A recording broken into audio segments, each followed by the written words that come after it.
Stay after hours with Beyond the Work. Welcome back to another episode of the GREENPARK.FORWARD podcast, Beyond the Work. GREENPARK is a performance-driven content leader with clients all over the world. We work from 9 to 5, busting out award-winning content, which is around 8 hours every day. What do we do with the other 16? That's what I'm here to find out. I'm Sasha Mariposa, APAC Deputy Managing Editor and Beyond the Work host.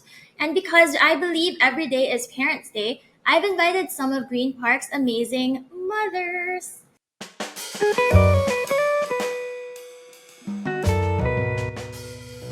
So, in case you didn't know, I'm a mother myself. I have 2 boys and they're 4 and 2, which is why I invited these 2 lovely ladies because I feel like they have similar stories as well. So, one by one, let's introduce ourselves. Welcome, Jana Blanco. Hi, everyone. I'm Jana, and I'm the Regional Managing Editor at GreenPark for all the English projects. And I'm mommy to 2 amazing and super crazy little boys, Alonso and Luis, who are 6 and 4 years old.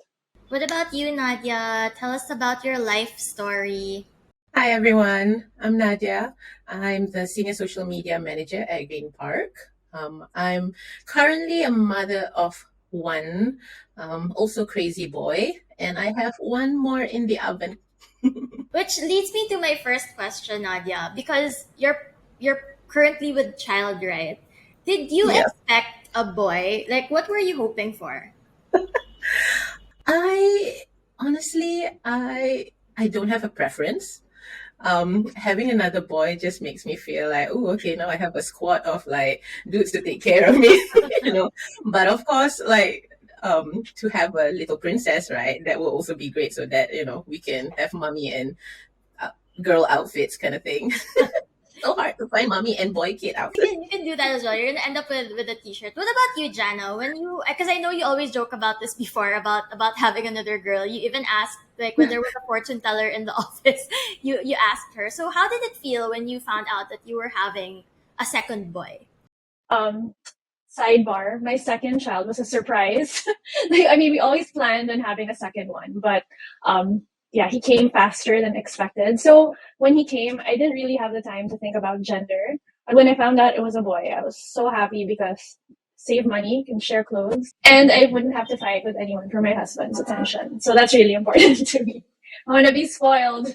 Because ours was really planned. Like, even the age gap, it was really planned. And my first one is a boy.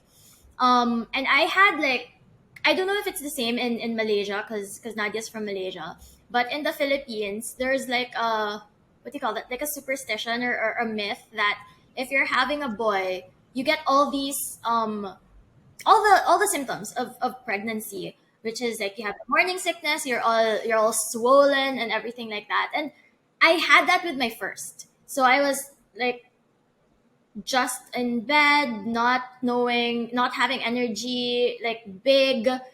And when I was pregnant with my second, I was super like, not to like toot my own horn, but it was super glowing. I was really, it was all stomach, if you know what I mean. It was all just stomach. And everyone thought, you're gonna have a girl, you're gonna have a girl. And we even had a name picked out. And I said, I don't really have a preference. I'm like a healthy baby over anything else. But when came the ultrasound, the first thing that really showed up was his wiener. So it was as if he really wanted to tell us, "I'm a boy, mommy." But yeah, I wasn't really. I can't really say I was disappointed. I was expecting a girl only because everyone else was expecting it for me. But when it was a boy, I was also happy. Like you, Jana, I was so happy that we didn't have to buy anything new. My sister also has boys, so all hand me downs. Like, this kid has so much stuff. I don't even know what to do with them. So yeah, it wasn't really disappointing for me, but it was a pleasant surprise that I was gonna be a boy mom because it's something like a lot of people kind of, it's like a banner that moms wave now, right? So I want to ask, like, how do you raise boys? Let's get down to the root of the question. How do you raise boys, Jana? We had goals for them. So we wanted to raise them to be gender neutral, first of all. Like, they both had dolls. They had strollers. They had little play kitchens, and then I wasn't a fan of dressing them all in blue.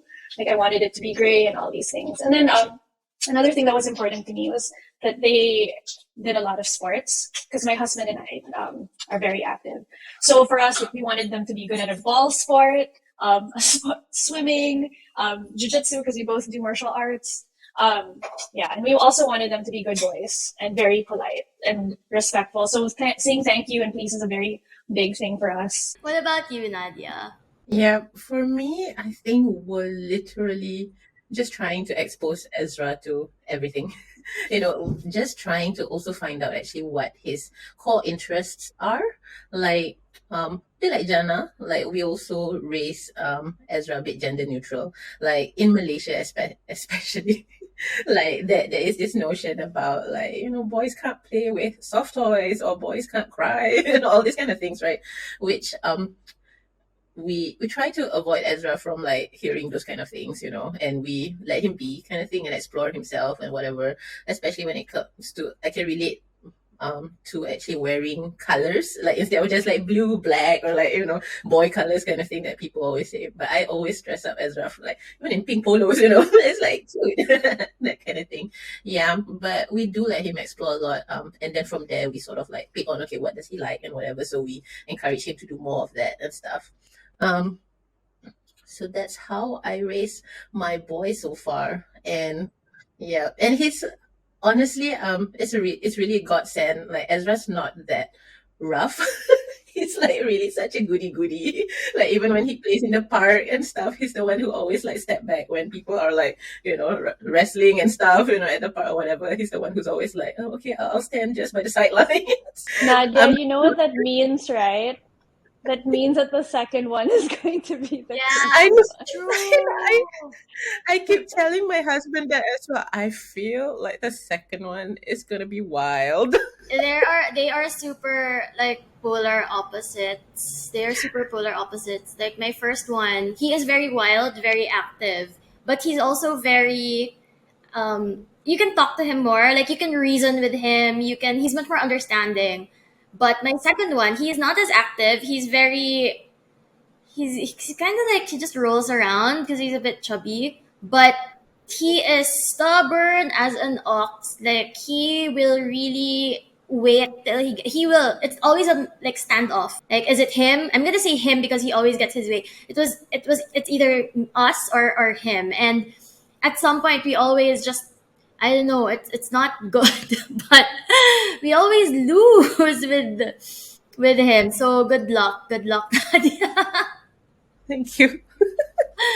But I'm interested in how you mentioned like a gender neutral. Do you think because I didn't really think about it that way because I don't really have a preference. Like yeah, I don't consciously do it. Like I don't consciously say, oh, it has to be gender neutral. It has to be like he has to wear pink or he has to play with dolls. But I do buy what we like. So if I like something, a pink shirt for them, I buy it. I don't care.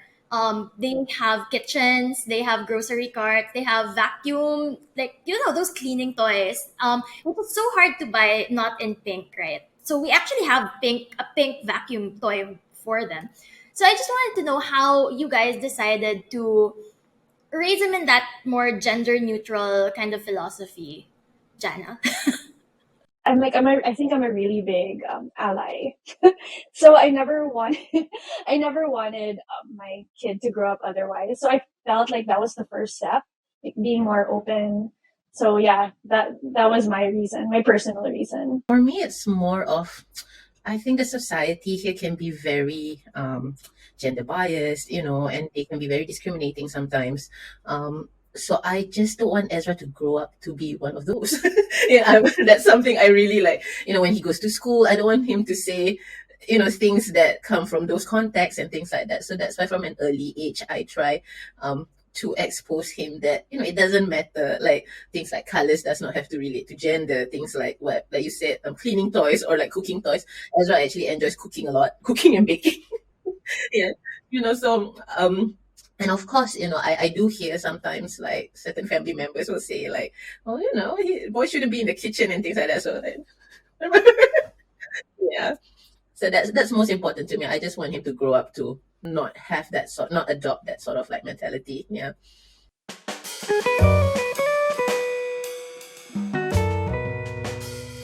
So how do you deal with that? You know, when people tell you, oh, you know, Ezra shouldn't be playing with cooking, or Luis shouldn't be playing with dolls. How do you deal with that? Because I feel like it's really, I mean, I want to go too deep, but since we're already there, right? It's like what you said, Nadia. It's a very big societal issue, right? That, you know, we've been ingrained that there's a separation, right, between boy toys and girl toys. So how do you deal with that? Not just with yourself, because I feel like as parents we always get pressured. I don't know, maybe it's just me, we get pressured when people comment on our parenting, but also with your kid, like when they hear, oh, you're not supposed to play with dolls. How do you deal? Well, for me, I usually one for myself, I just tune it out. Sometimes you pick your battles with old ladies or old uncles or aunties. Okay, they can say whatever they want. I'm not gonna try to like educate or re-educate them, kind of thing. But I think most of the time also I align with my family, like my parents, the grandparents and stuff, right? How we are gonna raise the child, and these kind of things that we want him to just learn by himself, and be exposed, and not like have like a pre sort of like mentality on like gender and stuff like that. So that's mostly like how we deal with it. Yeah. Yeah, I was gonna say the same thing actually. Like, I told my mom I'm going to raise my boys this way, and also my dad, and they just let me be. I'm really lucky in that way. I know that there are parents out there who don't really agree and are very firm with their opinions, but I'm lucky that my parents are super supportive. Your And husband. my husband, my husband is also very supportive. It's actually sometimes it's even my husband who reminds me, like, who cares, right? Like it Yeah. doesn't matter. Yeah. They're playing with like a pink. We don't buy Barbies because Barbies are so expensive. For not for any other reason, they're so expensive. But like when my mom gave them that pink vacuum set because they were super they were super interested in cleaning, and I really like that Montessori style, right? Na they kind of do like the grown up, they copy the grown up things, and we couldn't find an affordable cleaning I know. because the wooden ones are so expensive, right? The wooden, like the fancy wooden versions, they're so expensive. So my mom just got them the pink ones, and they didn't even complain. So it's really kind of setting their mindset that no, it's okay. But now, like flipping the coin, because we are now familiar with these terms like gender neutral, like gender bias, do you feel pressured? Like just flipping the coin, do you feel pressured to raise them this way? Like the opposite of how we were raised. For example, we were raised, that boys versus girls, boys are this, girls are that. But now we have our boundaries have been blurred. So do you feel pressured to raise your kids that way? I think it's really healthy to raise our kids this way. I think it's also a start in letting them be more in tune with their feelings and like really expressing their emotions, allowing them to cry. There's so many studies now that show that a lot of these, sorry, but like serial killers are like the people doing all those shootings in schools. It's because they weren't happy boys. So I want my kids to be able to, yeah, they're very repressed. So yeah, let it all out. And I think being gender neutral and all of this stuff is awesome. Yeah, sometimes you do get pressured, right? Like with everything. But for me, I'm really lucky. I think my direct family, also my husband's family, they're really supportive. They have never had even issues about all of these gender things as well. So they're very open minded from the start. Even when I was small, I think I was like pretty much like a tomboy as well. Even though I had Barbies, I had But then I was like pretty much like wearing baggy big clothes and stuff like that as well. So there was never those kind of issue growing up for me either. So then when I raised Ezra that way, then it just like flows quite smoothly for me too. What are the best things about being a boy mom, like having boys? For me, it's like all the hugs and kisses. I feel like if I had a girl, it would all go to my husband. But like my kids, like they just love cuddling and like smelling me, or like it's just, yeah. I mean, I'm really so lucky that maybe it's because I'm also better smelling than my husband. Um, but yeah, like it's definitely all the hugs and cuddles and kisses. And you'll always be their queen. and you'll be the only queen in the house. So It's like this little boy, like every time I put on even the slightest bit of makeup, he goes like, "Mommy, you look like Princess Jasmine, or you look like Elsa when I'm wearing blue." And I'm like, "Oh, thank you." Yeah, it's nice being a boy mom. You're right. And they do have this tendency to like want you more. I don't know how it's, sometimes they say it's just like the same with having girls as well, but it's fine. Like for me, I feel like I'm novelty to them. I don't know if that makes sense. Like I'm a novelty because they're all boys. Like my husband and the two of them, they're boys. And so me as a girl, it's the things I do are super interesting to them. Like when they see me putting on makeup, when they see me, doing like girly things. So they always want to help me. Like they always, and I always try to allow them. Like when I'm putting eyeliner, like today, mom, can I do that? Mommy, can I do that? Also, and my kids have really raided my closet wearing all sorts of makeup. So I feel like that's also part of the novelty. But people right now, because my kids are so young, they're 4 and 2. I don't know if it's the same with you, Jana, and I know Ezra's the same age as my eldest, right? But right now they're very mom, like they're really mama's boys, and which I'm embracing. I don't really find it a negative. I don't know when mama's boys became a negative, but right now they're really all mom, mom, mom. And actually, before this podcast, my eldest refused to leave. Like he just wanted to sit here, and my husband had to pry him out. And so when people see how close my kids are to me, they're always commenting to my husband, "Hey, you should get a girl because the girl will be all yours." Like the girl, I don't know, Chano, I don't know what the English term is for malambing. I don't know, yeah, they're more affectionate to dads. But I said, yeah, but then I'd have to be the one to give birth again. It's not that easy. It's so easy to say just for this affection. And I feel like I don't know, at a certain age they will gravitate to their dads more because right now they're very it's like what Jana said, right? That they always want hugs, they always want kisses. And that's something maybe it's their generation or our generation that the machismo was still there. So they're not or maybe it's just my husband. He's not as cuddly. Like I'm cuter. Moms are just more comfortable. yes.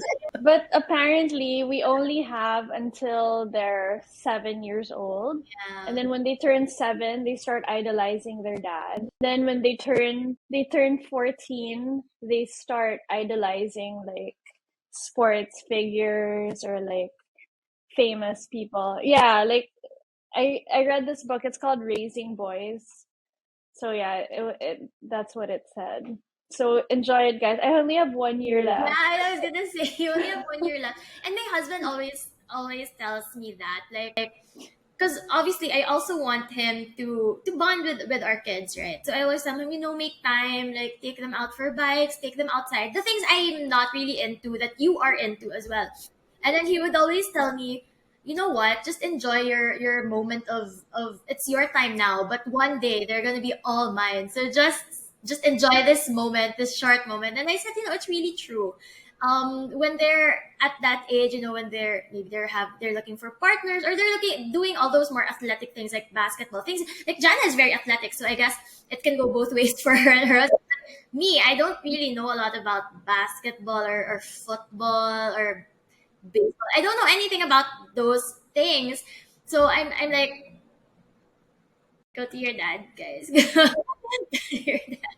And they can also go to their dad for like I don't know if your boys have ever had like issues with their boy parts. Yeah. Right. Like I mean, as women, right? Like I don't know how to deal with this. Like, like during the mornings, right? Like my son will wake up like, "Oh, mommy, it's long." Okay, I don't know how to deal with it.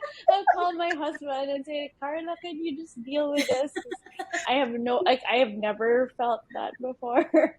So yeah, like the husbands can deal with that part, Yeah. and like yeah, The cuddling part is ours. The cuddling Yep. part is. yes. But yeah, I don't know if it's the same with Ezra and Nadia, but like Luca, my 4-year-old, he's really fascinated by his, parts right now. And Yep. I'm like, is this normal? I don't know. Like, should we just let him They're at that age where they're touchy-feely. Yeah, Right? Yep. really And fast. then the other day, I caught Ezra. He was like asleep, but his hands were in his pants. I was like, okay, must be comforting. I would always ask my husband, like, you've had experience because you were a little boy once. Like, should we just let him be, or should we just say only in private? I don't know. So like, Yeah. this is your time. This is your issue now. But apart from apart from obviously those things, what what are the most difficult parts about for you personally? What have been the most difficult experiences you've had raising boys? I can't think because I think it's general, like raising. I think it's just raising kids in general, like not really specifically boys, but just seeing them grow up, and then like I feel like I'm missing out on so much, even if I'm just working at home, right?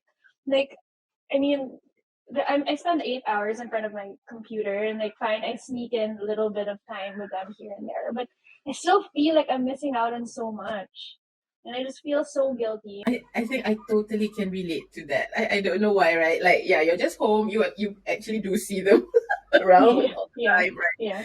It's like the feeling of like, oh, you're missing out on like, Mm. all the other things that they're doing within that 8 hours. Yeah. But it also feels so nice, like you, like after your long day at work, just staring at your phone and like looking at stupid crap. And, and like instead of spending time with your kids, you're just looking at your phone. I don't know. But then you have that stupid guilt. But yeah, sorry, Sasha, I No, interrupted you. even I feel like there's really no distinction between working from home and working in the office because we're still working.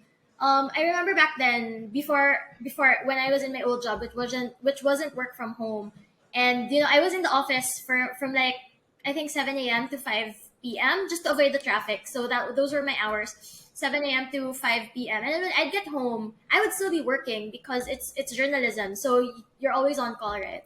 And there was one time Luca, who was, I think he was just 2 at that time, and he's very intuitive.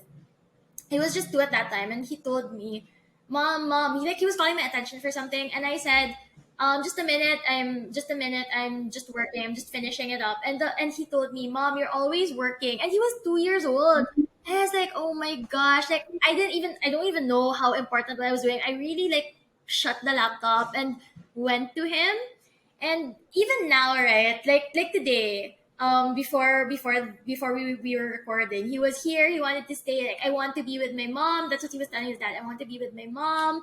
I want to be, I want to work with mom because mom is always working, and it's so hard. I don't even know.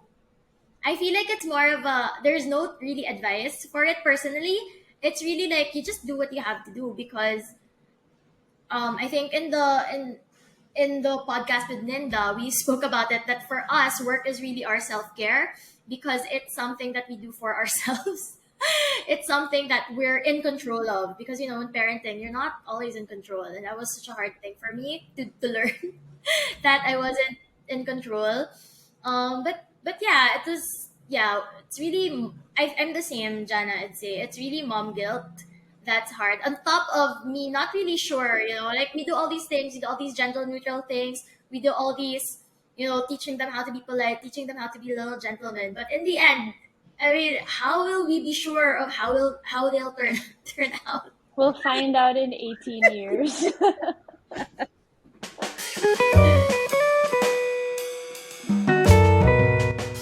So how do you guys manage mom guilt? Especially since you work from home, right? And you see everything. How do you manage mom guilt?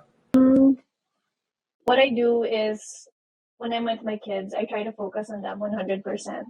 Like I put my phone away. I really like put myself at their level. I really play with them and or read to them or just really like hang out with them 100%. Because I have very little time with them, or even just walking with my son to school or like driving the other one to school. Just make the most of that time and um, like for example, my younger one, so he walks to school. It's just like 3 blocks away. We make it an adventure. Like we talk about the things that we see. I'll ask him to lead me. Then things like that. He'll point out his favorite stores, his like the birds that he sees. So just making the most of whatever little time we have. Yeah, for me, I'm less outdoorsy, I have to admit. I like to stay home. So it's always getting Ezra sort of like involved in whatever I do. I'm like grateful actually. People at Green Park, right? They don't mind Ezra appearing behind and stuff like that, because I do understand. I think from my previous work engagements, right? Some of them are they're younger as well. They're like a lot of them are like not married, not with kids and stuff, but they seem to like not like the idea of like a kid being around or pestering around, that kind of thing. And I feel like the people at Green Park so far has been very tolerant and extra nice, even yeah, towards Ezra being around my work. But other than that, I think to manage my mom guilt, yeah, I try to immerse myself more with whatever Ezra wants to do. Just being beside him. Sometimes just taking my laptop and working at his room where he's at, whatever, things like that. Also, I know he appreciates that. He feels like, oh, mom is hanging out with me, that kind of thing. So that's how I deal with it. Sometimes you still feel guilty. You're like, oh man, I'm like working, while trying to play with you. But those little things, I think, do matter. You can see it in their eyes, like, that, oh, like mom's here. I think it's also quality versus quantity. I always try to think of it that way. Right? It might not be a lot. Like I'm not hanging out with him 5 hours a day, but in the 1 or 2 hours that I am, like I try to make the most of it. Yeah, and I remember like I don't know if it's just me kind of trying to make myself feel better, but there are studies, right, where it says like working moms produce more, I don't know, more well-adjusted children. So that's always like in my head now, okay, like I'm working and right now they won't understand, but at some point they will. And you're right, Nadia, about Green Park. I noticed here when we have meetings and a little kid pops out, whether it's Ezra or one of Jana's kids, everyone decides to bring out their own kid. Like everyone's like, here's my kid. Right? So it's just so much fun to really have that culture. And I don't know if it's because we're mostly remote, right? Or it's really I feel like though it's really part of the Green Park culture, because every time I would say like there's I have to do something for like well maybe because Jana is also my line manager and she has boys. So whenever I say, oh no, I need to take my kid to the eye doctor, and she's saying, oh yeah, you should go, you should like don't delay it, right? So it's nice to have that supportive environment. Working mom, and then being a working mom to boys, like, they have so much energy. Nadia, when you have your second boy, it's going to be chaos. Like I have 2 kids right now trying to get in this room.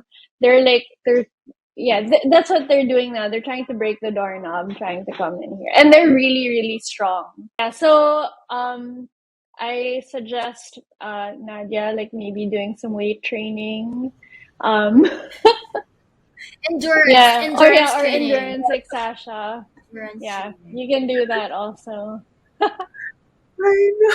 They're running everywhere. Yeah, and then Thanks for that the way tips, you'll get them moms. so tired that when it's time for you to work, it's chill outside. Or so you'd think. Because my Yeah, the energy doesn't end. But I feel like Nadia, you won't really enjoy that till like 2 to 3 years, because when they're like infants, you can just kind of leave them there. But when they're toddlers, and they'll be toddlers together, Yeah. it will really be like, Yeah, that would be that lapse, where are my right? Where they are- children? Like I used to be so against. I don't know if they still have it, but you know how it became such a thing to have leashes on kids. Oh yeah. I used to be so against. Yeah. I still don't have. I don't have any leashes on my kids, but I understand the practicality of whoever invented that. It's currently viraling in Malaysia. Like an article, just like someone just like posted about it. Like he was a dad who used that leash, and another person was like laughing at him for like treating his son like a dog.